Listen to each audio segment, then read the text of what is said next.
আসসালামু আলাইকুম। 18 বাংলা সংবাদে সবাইকে স্বাগত জানাচ্ছি। আমি শারমিন সালাম। শুরুতে বিআরবি কেবলস সংবাদ শিরোনাম। কক্সবাজারে সরকারের মানবিক সহায়তা প্রকল্পের প্রশংসা এডিবির, আরও $43 মিলিয়ন অনুদানের প্রতিশ্রুতি।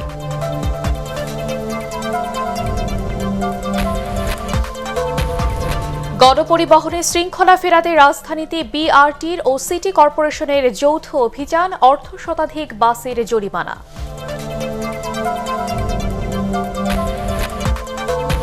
এবং বিভিন্ন জেলায় মাঝারি শৈত্যপ্রবাহ, দুর্ভোগে খেটে খাওয়া মানুষ।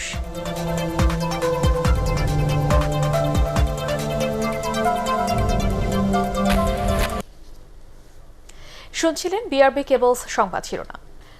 3 দিনের সফরে কাল মালদ্বীপ যাচ্ছেন প্রধানমন্ত্রী শেখ হাসিনা। দেশটির প্রেসিডেন্ট ইব্রাহিম মোহাম্মদ সালেহর আমন্ত্রণে তার এই সফর। কূটনৈতিক সূত্রগুলো জানায়, এবারের সফরে দুই দেশের মধ্যে শ্রম বাজার, স্বাস্থ্য, শিক্ষা, দ্বৈত কর আরোপ, যুব ও ক্রীড়া বিষয়ে কয়েকটি চুক্তি ও সমঝোতা স্মারক সই হতে পারে। জলবায়ু পরিবর্তন ও আঞ্চলিক নিরাপত্তা ইস্যুতে বহুপক্ষীয় ফোরামে একসাথে কাজ করার ঘোষণাও আসতে পারে এই সফর থেকে।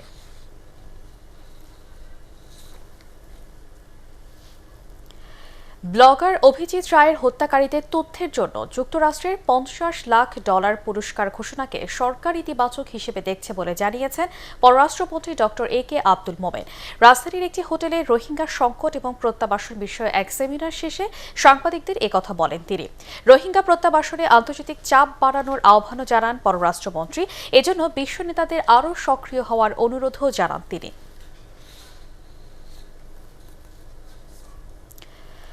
বর্তমান সরকার নির্বাচন কমিশন আইন প্রণয়নের উদ্যোগ নিয়েছে বলে জানিয়েছেন আওয়ামী লীগের যুগ্ম সাধারণ সম্পাদক মাহবুবুল আলম হানিফ।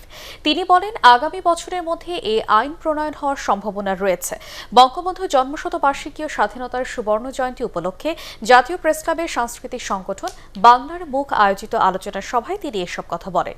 এ সময় বিএনপির সমালোচনা করে হানিফ বলেন, অবৈধ দখল পাকাপোক্ত করতে যুদ্ধাপরাধী ও মৌলবাদকে আশ্রয় দিয়েছিল তারা। এ কারণে তাদের শাসনামল থেকে রাজনীতিতে ধর্মের অপব্যবহার শুরু হয়।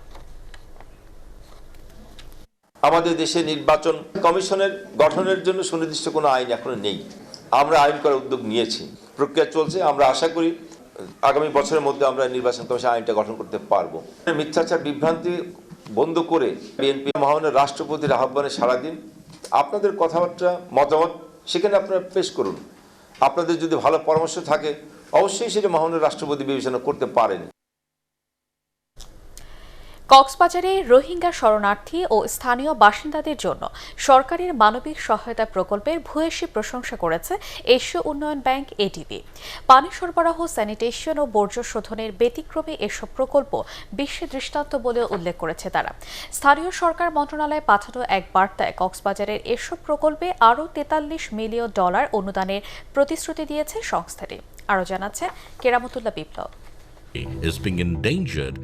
স্থানীয় সরকার মন্ত্রণালয়ের জনস্বাস্থ্য প্রকৌশল অধিদপ্তর ও এডিবির যৌথ অর্থায়নে টেকনাফ, উখিয়া এবং কক্সবাজারে অভিনব এমন বেশ কিছু প্রকল্প বাস্তবায়নের কাজ শুরু হয় 2018 সালে। প্রথম ধাপে প্রকল্প ব্যয়ের 585 কোটি টাকার মধ্যে 360 কোটি টাকাই অনুদান দেয় এডিবি, যা দিয়ে রোহিঙ্গা শরণার্থী ও স্থানীয় প্রায় 20 লাখ মানুষের সুপেয় পানি ও পয়ঃনিষ্কাশন সুবিধা তৈরি হচ্ছে।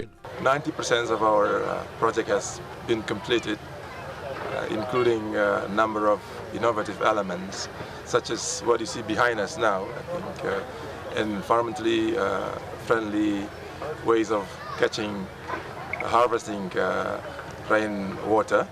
প্রকৃতি ও জীববৈচিত্র্য রক্ষা করেই কক্সবাজারে এসব জরুরি সহায়তা প্রকল্প বাস্তবায়ন করছে স্থানীয় সরকার মন্ত্রণালয়। এর মধ্যে পাহাড়ের মাঝে বৃষ্টি ও ঝর্ণার পানির জলাধার করে রোহিঙ্গা ক্যাম্পে তা সরবরাহের প্রকল্পটি এবারের বিশ্ব জলবায়ু সম্মেলনেও প্রশংসিত হয়েছে। We are here to help the government of Bangladesh after the influx of displaced persons from Myanmar. Bathing system along with the energy that is lighting and these and obviously the roadway facilities. It seems this type of project helps us a lot. প্রকল্পের প্রথম ধাপ শেষ হচ্ছে আগামী বছর জুনে। দ্বিতীয় ধাপে শুরু প্রকল্পগুলো শেষ করতে সময় লাগবে 2025 সাল পর্যন্ত। জলবায়ু, পরিবেশ ও পানি সুরক্ষায় বাংলাদেশের এসব উদ্যোগ আন্তর্জাতিকভাবে পুরস্কৃত হতে পারে বলেও মনে করছেন প্রকল্প সংশ্লিষ্টরা। কেরামতুল্লাহ বিপ্লব, ATN বাংলা, ঢাকা। রাজধানীর গণপরিবহনে শৃঙ্খলা ফেরাতে BRT এর পাশাপাশি অভিযান পরিচালনা করছে 2 সিটি কর্পোরেশন।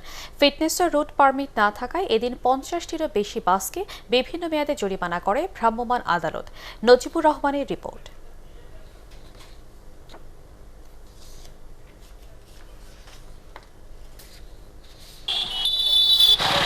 রুট পারমিট নেই, চালকের লাইসেন্সও নেই, অথচ শহর দাপিয়ে বেড়াচ্ছে প্রজাপতি, পরিস্থান, তানজিল সহ বেশ কয়েকটি কোম্পানির বাস। আবার অনেকে স্টাফ বাসের ব্যানারে যাত্রী পরিবহন করছে নিয়মিত। স্টাফ বাস আমরা সচিবালয়ের স্টাফ নামানোর পরে রোডে অ্যাক্টিভ মারি মিরপুরে। এটা কি বৈধ? বৈধ, হ্যাঁ, অফিস থেকে অর্ডার আছে। আমার শুধু পারমিট, রাত সবে আমার ওকে আছে। না, ড্রাইভিং লাইসেন্স 10 নাম্বার রাখছে। না, ড্রাইভিং লাইসেন্স আছে কিন্তু 10 নাম্বার রাখছে। ড্রাইভিং লাইসেন্স সাথে নাই কিন্তু 10 নাম্বার রাখছে ট্রাফিক। কিন্তু আমাদের ওনারা বললো যে আমাদের এই রোডে রুট পারমিট নেই। অনেকের কাছে নিচ্ছে, তবে বেশি নিচ্ছে আপনার হচ্ছে যে তানজিল যেগুলো আছে ওগুলো ভাড়া নেয়। 1 নাম্বার থেকে ফার্মগেট পর্যন্ত 20 টাকা ভাড়া নেয়। 15 টাকা দিতে চাইলেও তারা নেয় না, মানে আপনার ঝগড়া লাগাই দেয়, চিল্লাচিল্লি শুরু করে। এভাবেই রাজধানী জুড়ে চলছে গণপরিবহনের আইন ভঙ্গের প্রতিযোগিতা। এসব অরাজকতা নিয়ন্ত্রণে সোমবার থেকে সপ্তাহব্যাপী অভিযান শুরু করে ঢাকার 2 সিটি কর্পোরেশন। সকালে রাজধানীর বসিলা ও মানিক মিয়া এভিনিউতে BRTA এবং ঢাকা উত্তর সিটি কর্পোরেশনের যৌথ মোবাইল কোর্ট পরিচালনা করে। এদিন পৃথক 2 অভিযানে 50টিরও বেশি বাসকে সর্বনিম্ন 2000 টাকা এবং সর্বোচ্চ 10,000 টাকা করে জরিমানা করে নির্বাহী ম্যাজিস্ট্রেট। লাইসেন্সবিহীন, ফিটনেসবিহীন এবং রুট পারমিটবিহীন যে সকল বাস, মিনি বাস, অন্যান্য গাড়ি চলাচল করতেছি, আমরা সেইগুলোর বিরুদ্ধে ব্যবস্থা নিতেছি। অনেক প্রবলেম আছে যে এই রুটের গাড়ি না, তারপরে এই রুটে চলে, এবং অনেক গাড়ি হচ্ছে কি ফিটনেসের ক্ষেত্রে একটু প্রবলেম আছে। সড়ক পরিবহন আইনে অন্যান্য যে ভায়োলেশনগুলো আছে সেগুলোর সাথে পাশাপাশি আমরা ভাড়ার বিষয়, এমনকি ছাত্রদের কাছ থেকে হাফ পাস নেওয়া হচ্ছে কিনা সেটাও কিন্তু আমরা যাচাই করে থাকি। কিছুদিন ভাড়া বাড়ার কারণে জনগণের মধ্যে একটা বিরূপ প্রতিক্রিয়া সৃষ্টি হয়েছিল। এই কারণে অভিযানটা একটু জোরালো করা হয়েছে আর কি। অভিযান আমাদের প্রতিনিয়তই চলে। সড়কে শৃঙ্খলা ফেরাতে অভিযান আরও জোরদার করা হবে বলেও জানান তারা। শহর জুড়ে 2500 কোম্পানির প্রায় 30,000-এরও বেশি বাস চলাচল করছে প্রতিদিন। বিশেষজ্ঞদের মতে 30%-এরও বেশি বাস ফিটনেস ছাড়া, এমনকি রুট পারমিট জটিলতা নিয়েই সেবা দিয়ে যাচ্ছে। আর এই পরিস্থিতির উন্নতিতে BRT এর নিয়মিত অভিযানের পাশাপাশি যোগ দিয়েছে ঢাকার 2 সিটি কর্পোরেশন। আর এর ফলে পরিস্থিতির কিছুটা উন্নতি আশা করছেন সংশ্লিষ্টরা। নজিবুর রহমান, ATN বাংলা, ঢাকা। রাজধানীর মিরপুর থেকে সংঘবদ্ধ মানব পাচার চক্রের মূল হোতা রেজাউল হক ও তার 2 সহযোগীকে গ্রেফতার করেছে র্যাব। এ সময় তাদের কাছ থেকে জাল ভিসা, পাসপোর্ট ও প্রয়োজনীয় কাগজপত্র উদ্ধার করা হয়েছে। পর্তুগাল, নেদারল্যান্ডস ও মাল্টা সহ ইউরোপের বিভিন্ন দেশে পাঠানোর কথা বলে গ্রেফতারকৃতরা শতাধিক ব্যক্তির সাথে প্রতারণা করে হাতিয়ে নিয়েছে কয়েক কোটি টাকা। রাজধানীর কাউরান বাজারে র্যাবের মিডিয়া সেন্টারে সংবাদ সম্মেলনে র্যাব 4-এর পরিচালক মোজাম্মেল হক এসব কথা জানান। প্রাথমিক জিজ্ঞাসাবাদে র্যাব জানতে পারে প্রতারকরা বিদেশগামীদের কাছ থেকে 9 থেকে 12 লাখ করে টাকা নেয়। প্রবাসী ভুক্তভোগীদের নির্যাতনের ভিডিও দেখিয়ে দেশের স্বজনদের কাছ থেকে মুক্তিপণ বাবদ মোটা অঙ্কের টাকা দাবি করে। পাচারের কথা স্বীকার করেছে। জাহাঙ্গীরের বক্তব্য অনুযায়ী 20-30 জন কলকাতার সেফ হাউসে এখনো আটক আছে। যে কোনো মূল্যে এই ধরনের মানব পাচারের নামে মানুষকে প্রতারণা করা, কষ্ট দেওয়া বা বাংলাদেশের ভাবমূর্তি প্রবাসে ক্ষুণ্ণ করা সঙ্গে যারা জড়িত তাদের বিরুদ্ধে আমরা কঠোর ব্যবস্থা নিই। তাপমাত্রা বেড়ে গিয়ে শৈত্যপ্রবাহ কিছুটা কমে এসেছে। গতকাল দেশের 10টি অঞ্চলের ওপর দিয়ে মাঝারি থেকে মৃদু শৈত্যপ্রবাহ বয়ে গেলেও আজ সকাল 6টা পর্যন্ত পাওয়া তথ্য অনুযায়ী তা কমে 4টি এলাকায় এসেছে। পঞ্চগড়, কুড়িগ্রাম, যশোর, চুয়াডাঙ্গার উপর দিয়ে এখনও মৃদু শৈত্যপ্রবাহ বইছে। আগামী 24 ঘন্টায় তাপমাত্রা আরও বাড়তে পারে বলেও জানিয়েছে আবহাওয়া অধিদপ্তর। গত 19 ডিসেম্বর থেকে কনকনে বাতাসে সারা দেশেই জেঁকে বসে শীত। কনকনে হিমেল হাওয়া আর কুয়াশার কারণে শীতের তীব্রতা বেড়ে চলায় হওয়ায় শেরপুরে স্বাভাবিক জীবনযাত্রায় ছন্দপতন ঘটে। পৌষ মাসের শুরু থেকেই সকাল সন্ধ্যা ও রাতে কুয়াশার চাদরে ঢাকা থাকছে এসব জেলার জনপদ। জেলায় গত 3 দিন ধরে শীতের তীব্রতা একটু বেশি। সকালে ও রাতে ঝরে পড়ছে শিশির। খেটে খাওয়া শ্রমজীবী মানুষের স্বাভাবিক কাজকর্ম করা কঠিন হয়ে পড়েছে। ঘন কুয়াশার কারণে সড়ক ও মহাসড়কে যানবাহন চলছে ধীর গতিতে। ইস্পাহানি শেয়ারবাজার সংবাদ।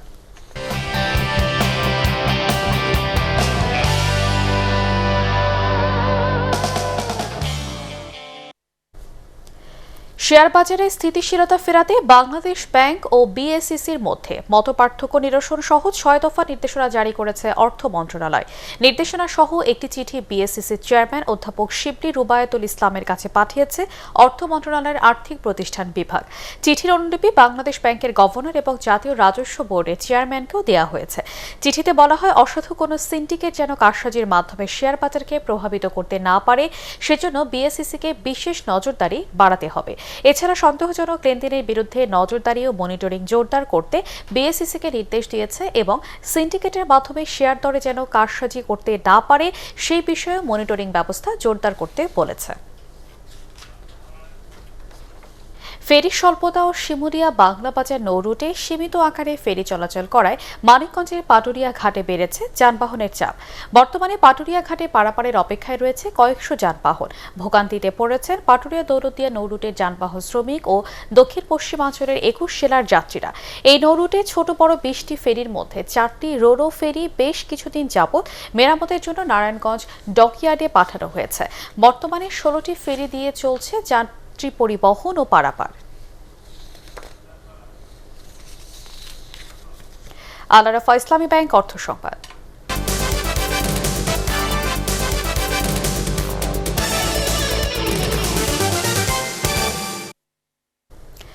দেশকে এগিয়ে নিতে অর্থনীতিকে আরও শক্তিশালী করতে ব্যবসায়ীদের এগিয়ে আসার আহ্বান জানিয়েছেন বাণিজ্যমন্ত্রী টিপু মুনশি। রাজধানীর একটি হোটেলে অর্থকণ্ঠের 22তম প্রতিষ্ঠা বার্ষিকীতে বাংলাদেশ শিল্পায়নের স্মরণীয় মহানায়ক শিরোনামে বিশেষ প্রকাশনার মোড়ক উন্মোচন শেষে বাণিজ্যমন্ত্রী একথা বলেন। অনুষ্ঠানে বিভিন্ন প্রতিষ্ঠানকে বিজনেস অ্যাওয়ার্ড প্রদান করে অর্থকণ্ঠ।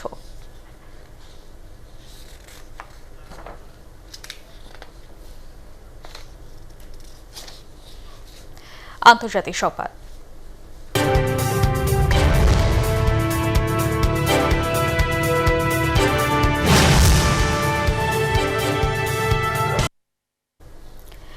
করোনার ডেল্টা ভ্যারিয়েন্টের চেয়ে দ্রুত ছড়াচ্ছে ওমিক্রন। এরই মধ্যে যারা টিকা নিয়েছেন তারাও নতুন এই ধরনের আক্রান্ত হচ্ছেন বলে জানিয়েছে বিশ্ব স্বাস্থ্য সংস্থা।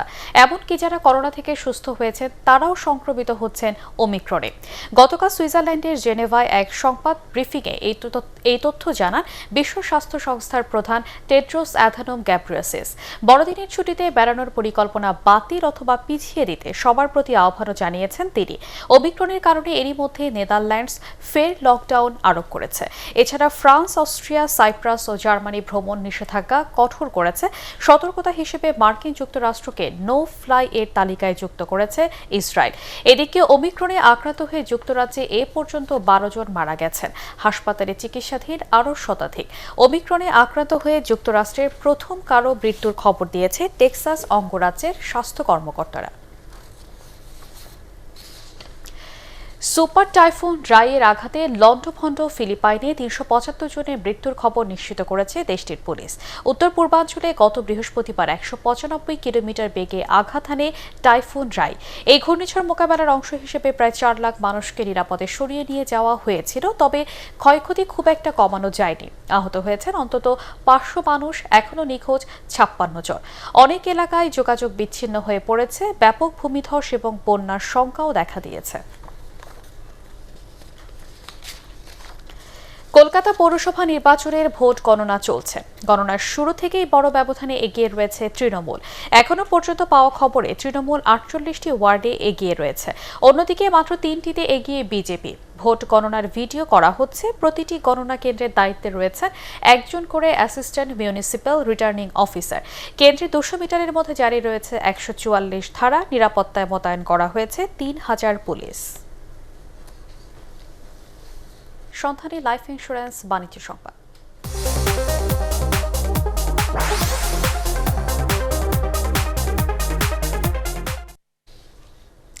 পিছিয়ে পড়া নারীদের এগিয়ে নিতে ও বিউটিশিয়ানদের প্রতিভা আন্তর্জাতিক পর্যায়ে বিকাশে দেশব্যাপী শুরু হতে যাচ্ছে বেস্ট বিউটি এক্সপার্ট 2021। এই উপলক্ষে বরিশাল নগরীর একটি রেস্তোরাঁয় অনুষ্ঠিত হল বেস্ট বিউটি এক্সপার্ট 2021 প্রতিযোগিতা ও আন্তর্জাতিক ফ্রি ওয়ার্কশপের প্রস্তুতিমূলক সভা। এতে দেশীয় বিউটিশিয়ানদের ইয়েস কার্ড দেন বেস্ট বিউটি এক্সপার্ট 2021-এর চেয়ারম্যান ও হোয়াইট বাংলার সিইও তুর্য নাসির। অন্যদের মধ্যে সমন্বয়কারী লাবনী আক্তার লিসা, বরিশালের টিম লিডার শারমিন জাহান, বিউটিশিয়ান সালমা বেগম ও আসমা আক্তার সহ জেলার বিউটিশিয়ানরা অংশ নেন। অনুষ্ঠানে মিডিয়া পার্টনার ATN বাংলা ও ATN নিউজ। পার্টেক্স খেলার খবর।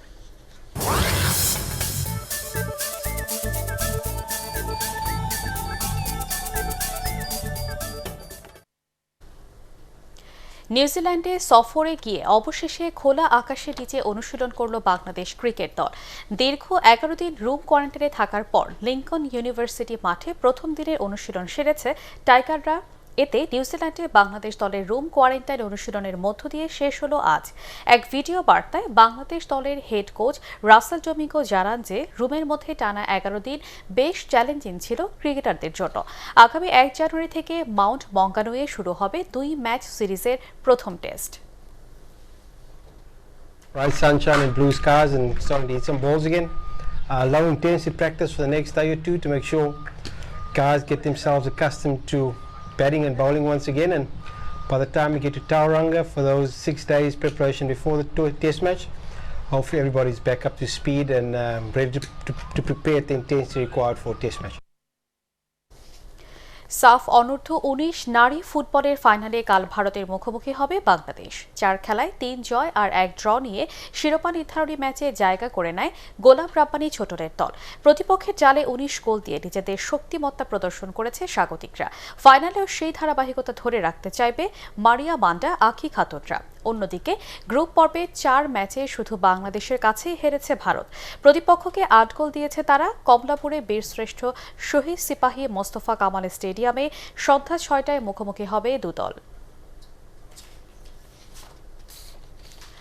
স্প্যানিশ লা লিগায় রাতে সেভিয়ার মুখোমুখি হবে বার্সেলোনা। 27 পয়েন্ট নিয়ে লিগ টেবিলের 8-এ রয়েছে কাতালানরা। আগের 17 ম্যাচ জাভি হার্নান্দেজের দল পয়েন্ট হারিয়েছে 10টিতে, জয় মাত্র 7টিতে। অধারাবাহিক বার্সেলোনাকে ছন্দে ফেরানোটাই মূল চ্যালেঞ্জ বার্সা কোচের জন্য। শেষ খেলায় এলচের বিপক্ষে 3-2 গোলের কষ্টার্জিত জয় নিয়ে মাঠ ছাড়ে তারা। দলের জন্য সুখবর, এই ম্যাচে ফিরছেন সেন্টার ব্যাক জেরার্ড পিকে। অন্যদিকে 37 পয়েন্ট নিয়ে টেবিলে 2-এ আছে সেভিয়া। হুলেন লোপেতেগির দলের বিপক্ষে কঠিন পরীক্ষাই দিতে হবে বার্সেলোনাকে। রাত 2:30টায় মুখোমুখি হবে দুদল।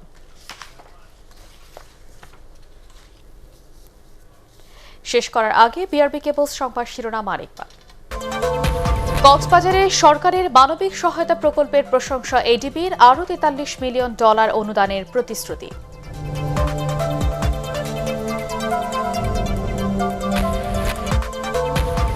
গণপরিবহনে শৃঙ্খলা ফেরাতে রাজধানীতে বিআরটির ও সিটি কর্পোরেশনের যৌথ অভিযান, অর্ধশতাধিক বাসের জরিমানা।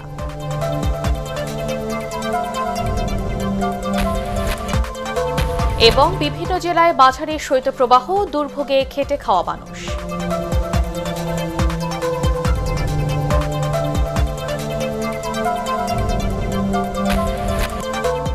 পরবর্তী সংবাদ দেখার আমন্ত্রণ জানিয়ে এখনকার মতো শেষ করছি। করোনা ভাইরাস থেকে নিজেকে সুরক্ষিত রাখতে মাস্ক পরুন, বারবার হাত পরিষ্কার করুন। ATN বাংলা সংবাদ ইউটিউবে দেখতে ব্রাউজ করুন youtube/ATN বাংলা নিউজ।